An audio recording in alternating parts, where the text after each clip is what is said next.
Left wing और right wing दो ऐसे शब्द जिनके बिना राजनीति अधूरी है। आपने यह दो शब्द कभी ना कभी जरूर सुना होगा, पर क्या है यह लेफ्ट विंग और राइट विंग?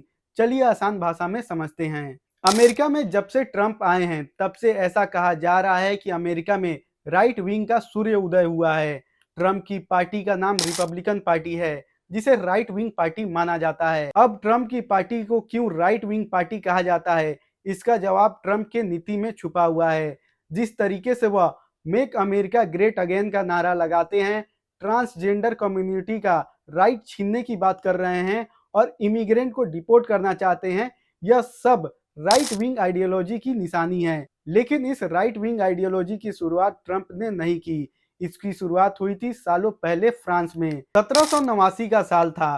फ्रांस की प्रजा फ्रांस के राजतंत्र से परेशान होकर एक क्रांति की शुरुआत करती है, जिसका नाम फ्रांसीसी क्रांति होता है।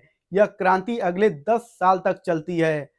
दरअसल उस समय फ्रांस में 3 स्टेट हुआ करते थे या ग्रुप हुआ करते थे। फर्स्ट स्टेट में चर्च के पादरी होते थे। सेकेंड स्टेट में राजा के खास लोग होते थे या अमीर लोग होते थे। थर्ड स्टेट में आम जनता होती थी। मोटा मोटी पहले दो ग्रुप में अमीर लोग हुआ करते थे, जिनकी संख्या बहुत कम थी। वही थर्ड स्टेट में फ्रांस की पूरी गरीब प्रजा थी, जो कि फ्रांस की जनसंख्या की 90% थी, जिनके टैक्स का मौज फर्स्ट और सेकंड स्टेट के मेंबर्स उड़ाते थे। 1789 में गरीबी और भारी टैक्स से परेशान होकर फ्रांस की जनता क्रांति करने का फैसला करती है और यह क्रांति कामयाब भी होती है, जिसके बाद फ्रांस के राजा लुईस 16 नेशनल असेंबली को बुलवाते हैं, जिसमें वह लोग जो बदलाव चाहते थे राजा के लेफ्ट में बैठते हैं और वैसे लोग जो बदलाव के खिलाफ थे वह राजा के राइट में बैठते हैं।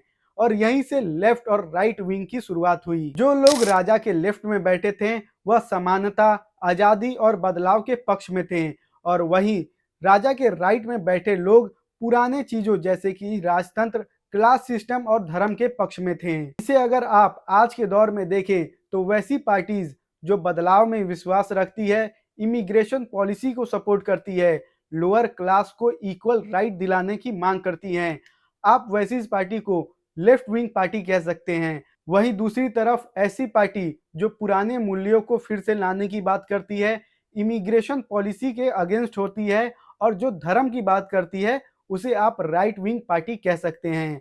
अगर भारत की बात करें तो बीजेपी, एआईएमआईएम, शिवसेना को आप राइट विंग पार्टी कह सकते हैं। और लेफ्ट पार्टी के बारे में बात करें तो सीपीआई और सीपीआईएम भारत की लेफ्टिस्ट पार्टी है। वैसे लेफ्ट और राइट आइडियोलॉजी में आपको कौन सी आइडियोलॉजी सही लगती है और क्यों सही लगती है, हमें कमेंट बॉक्स में जरूर बताएं।